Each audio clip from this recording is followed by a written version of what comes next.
Let's now move on to one of the issues that we touched upon regarding the RES special account. Some measures have been taken, but how is this special account going? We also have the changes, the structuring ahead of us, the old RES account, the new special account. So you went straight to the point. First of all, let me say three things to start with. First of all, congratulations to Energy Press for hosting this conference for the third consecutive time. It's very important, and I want to stress this point, the fact that in these 2 days we hear all the voices, all the views. We hear from people that have things to offer, to contribute to this energy transition. Second, I would like to publicly congratulate Giorgos Ioannou, who's the leader of the Energy Exchange for the last 2 years. Giorgos Ioannou and his team, the Energy Exchange team, have fought very hard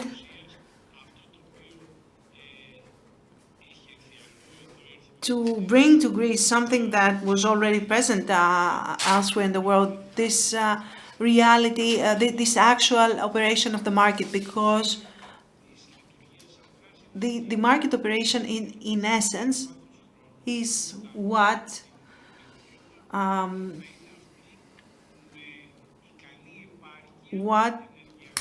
will actually provide the sufficiency, the energy sufficiency, and will reduce markets in the long run. Let's not focus on the current situation. This market operation will help reduce the energy cost, which is something that the industry wants, but the consumers want as well. And in the end, it's what everyone wants, not only in Greece.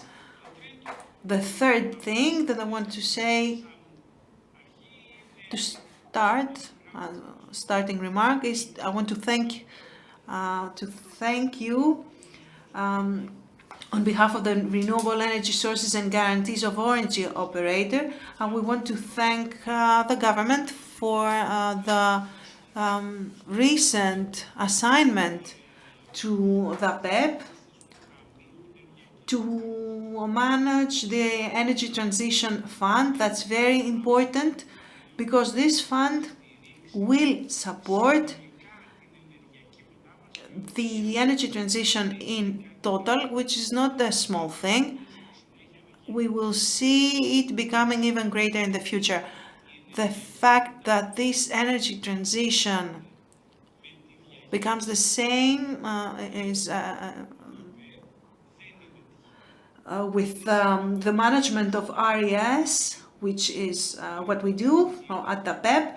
It's not by accident. It's something very important, and supporting the energy transition is linked to the RES, and we will see that not only in the next few years but in the long run as well.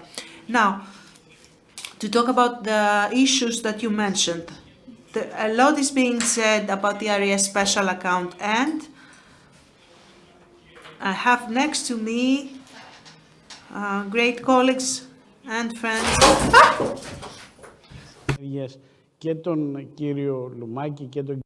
People who represent the RES. I also have many colleagues with me, and I want to say that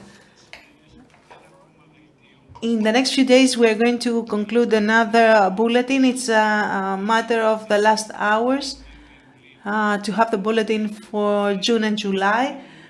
These 2 months, because of the summer, will show very clearly that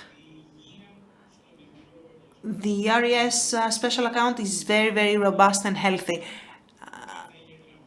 The recorded results to date and our forecasts, our estimates for the year end agree that we will have a very good positive balance. I've said it before, I'm not very keen on using the word surplus or deficit because it points to company balance sheets. The RS account is something wider and we need to use different terminology. So what do we see? We expect what will be made public in a few days as well. We see that this RS account, based on our projections, which are conservative, we will have a good positive balance, and that will continue the trend that RES that are here to stay and will continue to contribute to the energy transition. You've asked how much money. It will be more than 250 million, taking out the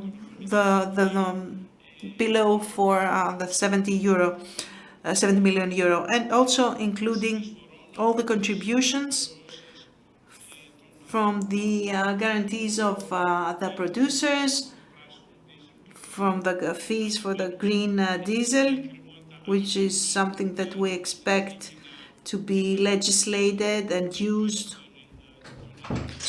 That's a 92 million profit. And in the end, or generally, do you also include in that reduced contributions for pollution rates? Listen, the RES special account bulletin is not just a press release. It's a study that takes time to create, to prepare, and it's always based on very valid and accurate information. What do we have at this point? We have a law that says that the RES special account will receive 60% from the rights, the pollution rights. So this 60%, if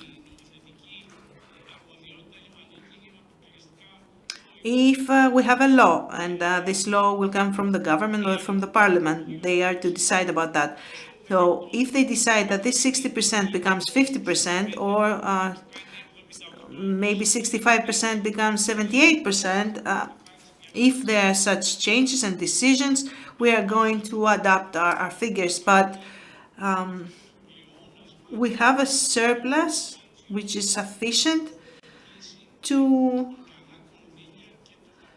fund the energy transition fund as well. And I want to say something about the energy transition fund. Why do we need it? Why is it here? It comes to support the consumers. It comes to support the consumers, the low voltage consumers, the small businessmen, the households, the small enterprises, those who have low consumption, and those who suffer more from this high increase in the wholesale market. The connection between this support and the contribution from the pollution exchange comes to give a clear message that all these systems that we have in Europe, such as the pollution trading system, all these things come to support the simple consumers, the small consumers, when needed. It's the implementation of what is included in the 55 that was published in the summer, that forecasts, that clearly predicts that any country can create this climate social fund. It makes provisions, everything is provided for in the European directives, and they agree, and all these things come together to a simple conclusion that this energy transition combined with RES will support simple, small consumers. And not only that, they support the entire course of the country towards 2030, towards 2050, if you want to see it like that. And what is the ultimate goal? Clean, green Europe with zero pollution. So we heard about the RES